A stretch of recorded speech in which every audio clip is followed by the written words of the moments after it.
وزیر نافخوای ترکیه سلمان سویلو ده شنبه گفت جماره مریین ارتحاجی گشت یا 45,968 کسان 4,267 جی بنابراین سوری نکوژ بر شر نافخوای ولات خوار رویابون ترکیه کار بدستین ترک رادگهینن کو ارتحاجی 214,000 آواهی هل وشاندن کو گلک جوانا جی لدورا هتاین نزیکی 14 میلیون کس جی یک جهر شش سرهجمیریا خلکی ولاتی راستی باندورا ارتهجی بونا لی پارتین اپوزیسیون دیبیجن جماره گلکی بلندترا ایوب دمیر پیامنری دنگی امریکا لانکر انها راستوبخوا بمریا ایوب دم باش یعنی اب جمارین تین راگهاندنین فرمین حکمتنا کی راستی دزانا داخل راستی اف هجمانانه هر هفته تنه نوکرن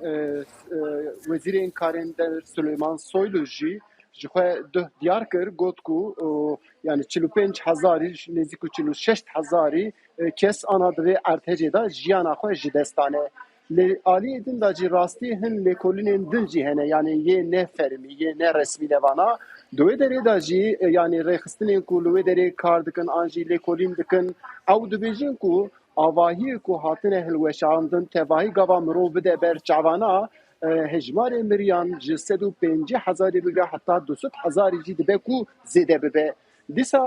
HDP لودری هم لیکولین کربو لگل رایدارین HDP جی من سروی قصه کر دبیجین کو رقم کو دولت آنا نشان ده آنجی دیار ده که راستقینه که در نخینه پیش جبو ویجی هجمار کو دوی دری دامرینه جوی گلک زیده تره ایب ادام نهات لپیش ناوند جهپی پارتیا سرکه اپوزیسیونی و تدی جداهی دن افوان دا چی بونه دمیزا ششقوری دا درست بونه چما جداهی کتنا و اتفاقی؟ داخل دوی و مهدا يعني اداره دا ميزا ششقولي جويابو مديسا دوشانا زندي دا جي بحث كربو دوی داري دا پشتی و جوینی راستی روزه که شوندا سروکا پارتیا باش مرال اکشنر دیار کر کو اف مزا ششقولی لگوری وان نینه گلک به شوازه کی تندراف قصه کر و کسین کو دوی مزا ششقولی دا توان بار کر و گوت کو ام دوی داره دا جی ناگرن راستی اوا نرینا و آنجی داخویانی کو دا لترکیه کارم بیجم کو اولانکا مزن ودا هیکس yani psporên siyasî ve zanyar bin lêkolîn van bin diyar nakin ku yani sedema ya esasî çi ye lê duh dîsa mêza şeşqolîna îcar mêza pêncqolî yani Meral Akşener tune bû serokên van pênc partiyan li Partiya Saadetê navenda wî civiyan piştî wî daxuyeniyek dan gotin ku em di berê da çawa me meşek birêva biribû ew meşa me wê berdewam bibe û subê jî ji xwe dîsa dawê ew ê da danazenê da diyar kirin ku şeşê edarê yani subê wê dîsa pênc partî bicivin û rewşa dawî diyar bikin. Kewata ew pênc partî ku em dikan bêjin mêrzê pêncqolî wê sibehî rabgehînin ku weke çaverê kiriya Kemal Kılıçdaroğlu namzeti ittifaqê be? Ji xwe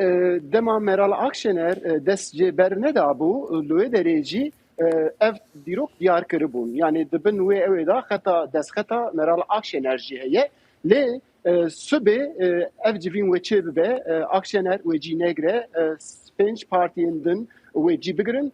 serokê yani serok endamê serokkomar wê kî bibe subê wê diyar bibe ana navê ku derbas dibe yê herî ku em bêjin ku êdî hemama vebir tê temaşekirin serokê CHP Kemal Kılıçdaroğlu ye yani subê wisa diyarê ku yani çavê Tirkiye ciyana li ser wê de rastî berendamên mêza pêncqolî wê xwe diyar bike. Eyüp Demir, Peyamneri Dengê Amerîka ji Ankarê bi me re bû gelkê spas.